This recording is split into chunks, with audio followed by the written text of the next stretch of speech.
Thank you very much. Time now for the Power Pitch, where we give entrepreneurs 60 seconds to make their pitch, and then our panel of experts decides if they have what it takes to become the next big thing. Take a look.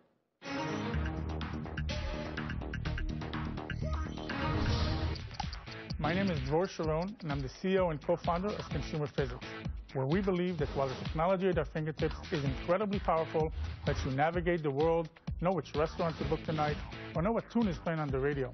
When it comes to the actual stuff around us, if you're not sure or just don't know, well, you're totally on your own. So we invented SCIO. SCIO is the first molecular sensor that fits in the palm of your hand.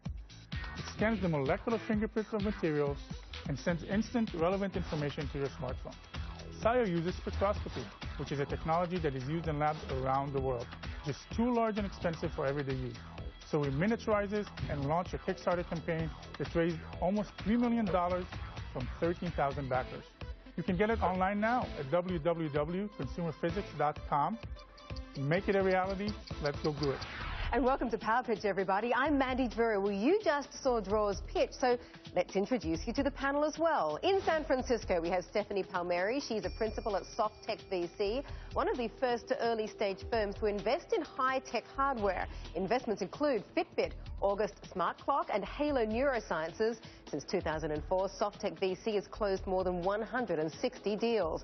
Also from the Bay Area is Clara Siegel, a partner at Revolution Ventures. Clara helps to manage a $200 million fund in early-stage companies such as real estate app HomeSnap and salad chain Sweetgreen. Speaking of food, Clara has a deadly nut allergy, so she's naturally always trying to track the ingredients in the foods that she eats. And joining us from Stanford University is Mark Siegel. He serves on the board of the engineering school there. He's also a managing director at Menlo Ventures, where he focuses on data storage and cloud computing. Investments include ad analytics company Distillery and Dropcam, which Google's Nest acquired for more than $500 million.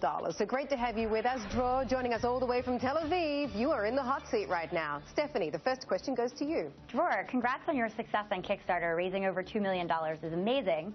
I'd love to get a sense of how you think about taking the product from the early adopter market and Kickstarter to the masses. What we're thinking of doing next is to actually crowdsource the database, create the first really engaging user experience, and once we have that response from our early users, we can know how to take it to the next level. Mark. What are the gross margins you get on this product, and are there opportunities for some kind of a software recurring revenue stream through the app or something else? We have actually recruited over 1,000 developers through the Kickstarter campaign, and we expect to be many more. So we actually think that the long-term, the monetization through software, whether these developers, either recurring or one-time, can be a great opportunity to raise the gross margins. In itself, the hardware, the way it sells right now, should have substantial gross margins over 50%, we hope. How much does it sell for? On Kickstarter, we sold it at $149. Currently, it sells in our store for $250. When I think about killer consumer products, whether they're hardware or software, they have a killer use case that the consumer is addicted to. What's the killer use case that Zion has? We launched with 3 what we believe really killer applications, which are things that enable the users to have a visceral connection with their physical world. One is around the input, which is food. Second one is around medication. Third one is around plants. If you ask people that actually have garden or home gardening, they're actually very, very intense and have a really strong connection to the plants. And these are things that we believe we can build a database for. We can actually create apps. We started with these things, and we actually believe that through these 1,000 developers, we can find apps that we, frankly, didn't even think about. How defensible is the technology that you've boiled down into this device? So the core technology is around the sensor and around the database that we're generating and the application. So it's divided between the software backend and the hardware sensor. So you have a patent? We've filed for several patents. Okay, guys, we all heard what Dror had to say, so we need to know whether or not you are in or out on SCIO. And this includes you, the viewer. You can visit cnbc.com/vote on your phone or your computer, and you can vote live whether you are in or out. Okay, Stephanie, what did you think? So, Dror, it sounds like you're bringing a mass spectrometer to the masses. And while it satisfies the curiosity of the world around me and hopefully makes me a better gardener, I'm not convinced that you have that killer use case that's going to take this from your early adopter market and Kickstarter to something that is mainstream on the shelves of stores across the country and around the world. So until you can prove to me that you know that killer case, I'm out. Okay, you're out. What about you, Clara? In or out?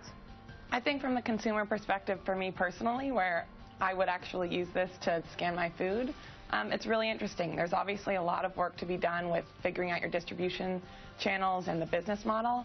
But for that reason and the great play that you can do with the data you're collecting, I'm in. Okay, we've got one in, one out. Mark? I'm not convinced either about the mass market, but I think for a lot of these devices, there's applications that we really haven't thought of yet.